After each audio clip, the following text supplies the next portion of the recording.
வணக்கம் வணக்கம் வணக்கம் எல்லா தளபதி ஃபேன்ஸ்களுக்கும் வணக்கம். நம்ம சேனலுக்கு வெல்கம். இன்றைக்கி ஒரு சூப்பர் டாப்பிக்கை பற்றி தான் பேச போகிறோம். அதாவது நம்ம தலைவர் தளபதி விஜய் அவர்கள் இன்னும் ப்ரெஸ் மீட் அட்டன் பண்ணல அப்படின்னு சொல்லிட்டு எந்த பக்கம் திரும்பினாலும் தளபதி இந்த ப்ரெஸ் மீட் அட்டன் பண்ணல, ஏன் அட்டன் பண்ணல அப்படின்னு கேட்குறாங்க. நான் கேட்குறேன், ஏன் அட்டன் பண்ணணும், எதுக்கு ப்ரெஸ் மீட் வைக்கணும், அதை பற்றி தான் இன்றைக்கி பேச போகிறோம். அப்போது நம்ம சேனலை சப்ஸ்கிரைப் பண்ணலன்னா தயவுசெய்து சப்ஸ்கிரைப் பண்ணிக்கோங்க.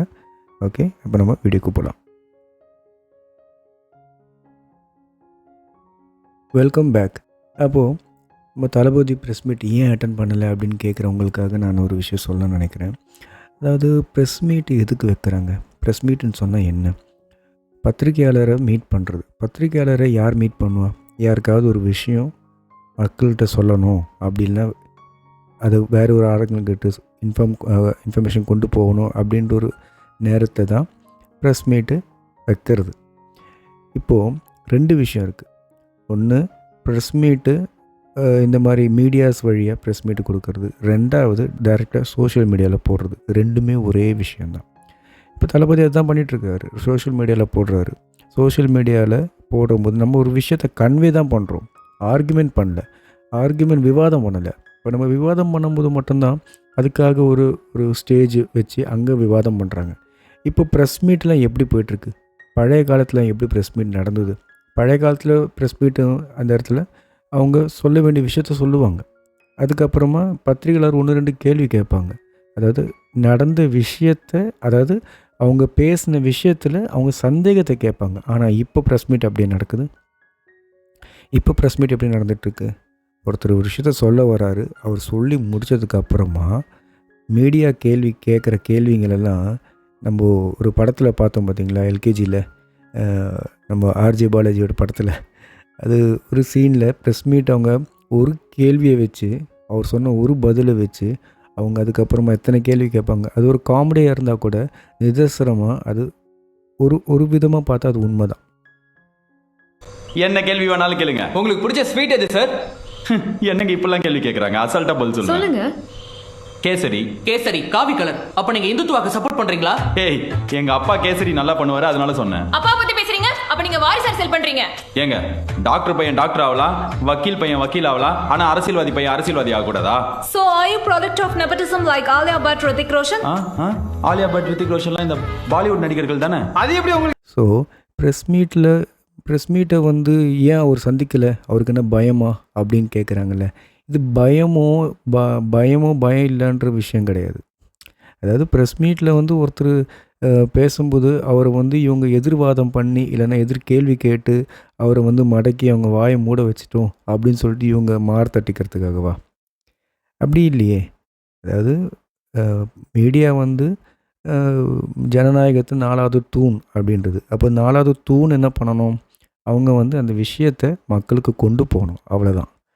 அதை விட்டுட்டு இவங்க கேள்வி கேட்குறேன்ற பேரில் அவங்க அனாவசியமாக கேள்வி கேட்குறதோ இல்லைன்னா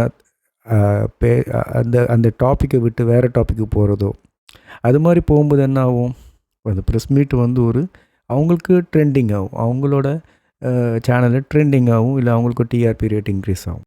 அதை தான் கேட்குறோம். இப்போ ஒருத்தர் ஒரு விஷயத்த சொல்ல வராரு, அது மக்களுக்கு சொல்லிட்டாரு. அது அவர் எப்படி சொல்கிறாரு அப்படின்றது முக்கியம் கிடையாது. என்ன சொன்னார், யாரை போய் சேர்ந்துச்சு, அதுதான் முக்கியம். அப்போ தளபதிக்கு ஒரு தனி ஸ்டைல் இருக்கும். இப்போ எல்லாருமே தளபதியோட மாநாடு முடிஞ்சதுக்கப்புறமா நிறையா பேர் அதை பற்றி விமர்சனம் பண்ணாங்க. நிறைய பேர் பாசிட்டிவாக விமர்சனம் பண்ணாங்க, நிறைய பேர் நெகட்டிவாக விமர்சனம் பண்ணாங்க. அதில் நிறைய பேர் சொன்னது என்னென்னா, இவரோட ஸ்டைல் புதுசாக இருக்குது, அவர் பேச்சே புதுசாக இருக்குது. அவர் படிச்சுட்டு பேசினாரோ இல்லை மனப்பாடம் பண்ணி பேசினாரோ, ஏன்பா இப்போ நிறைய பேர் பேசுகிறாங்களே மேடையில், எப்படி பேசுகிறாங்க? அவங்க படிக்கிறது ஒன்று, சொல்கிறது ஒன்று, ட்ரான்ஸ்லேட் பண்ணும்போது வேறு மாதிரி சொல்கிறாங்க. அது மாதிரி பேசுறதுன்றது அது ஒரு கலை. அந்த கலை எல்லாருக்குமே கிடைச்சது, யாருக்குமே அது ஒரு பொக்கிஷம், அது கிடைக்கிறது ரொம்ப கஷ்டம். அப்போ தளபதிக்கு தனி ஸ்டைலு, அவர் ஒரு ஸ்டைலில் பண்ணுறாரு. அவர் படிச்சுட்டு பேசுகிறாரோ, விஷயத்த சொல்கிறாரா, அதுதான் முக்கியம். ஒரு விஷயத்தை அவர் என்ன சொல்ல வந்தாரோ அதை சொல்லிட்டாரு, அது மக்களுக்கு பிடிச்சிருக்கு, அது ஏற்றுக்கவும் செஞ்சிட்டாங்க, மனசு நிற்கவும் செஞ்சிருச்சு. ஸோ அந்த மாதிரி விஷயத்த அவர் செய்கிறார். அப்போ ஒரு ப்ரெஸ் மீட் வைக்கும்போது என்ன ஆகும்? தேவையில்லாமல் அன்னெசசரி கான்ட்ரவர்சி வரும். அவங்க கேட்குற கேள்விக்கு மாற்று கருத்து வரும். அதுக்கப்புறமா அதாவது நம்ம வாய்க்குள்ளே கையை விட்டு நோண்டி எடுக்கிற மாதிரி ஒரு விஷயம் பண்ணுவாங்க. ஸோ அதெல்லாம் அதெல்லாம் அதெல்லாம் ஆக்சுவலாக வந்து அட்டன் பண்ணணும். அவர் பண்ணுவார், ஃப்யூச்சரில் பண்ணுவார். அப்போ பார்ப்பாங்க எப்படி அவர் பண்ணுறாரு அப்படின்னு சொல்லிட்டு. சில பேர் ப்ரெஸ் மீட் வைக்கிறதுக்காகவே மீன்ஸ் தன்னோட ஃபேமஸை காட்டிக்கிறதுக்காக நான் அரசியல் இருக்கிறேன்னு காட்டிக்கிறதுக்காகவே சில பேர் ப்ரெஸ் மீட் வச்சுட்டே இருக்கிறாங்க. டெய்லி ப்ரெஸ் மீட் வைக்கிறாங்க.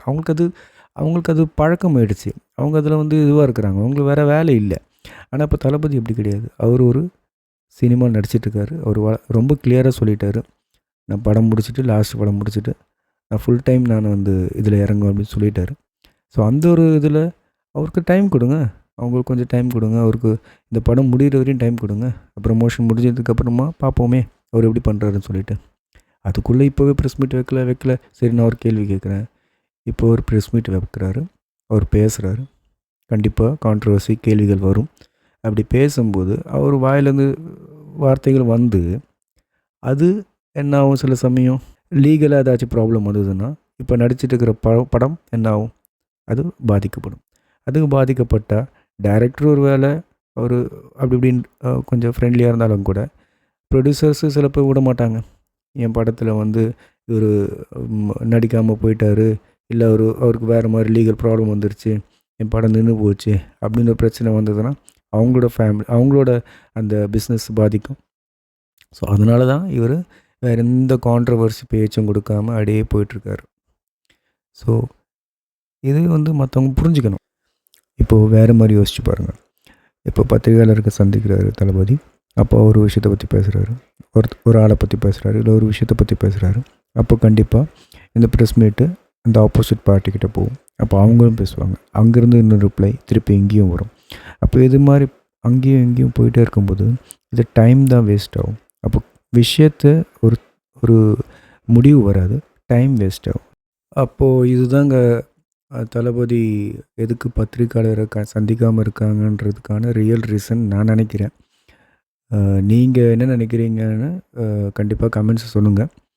ஓகே, உங்களோட அந்த ஃபீல் வருதான்னு பார்க்கலாம். அப்புறம் எப்படியோ நெகட்டிவ் கமெண்ட்ஸ் வரும், பார்த்துக்கலாம். ஓகே, தளபதி ரசிகர்களே, மீன்ஸ் நானும் அது ஒருத்தந்தான். தளபதி சொந்தங்களே, உடன்பிறப்புகளே, நம்ம சேனலை சப்ஸ்கிரைப் பண்ணனா கண்டிப்பாக சப்ஸ்கிரைப் பண்ணிக்கோங்க. நம்ம அடுத்த ஒரு வீடியோவில் பார்க்கலாம். தளபதி மட்டும் இல்லை, நம்மால் கூட வெற்றியை தூணாக்க இருக்க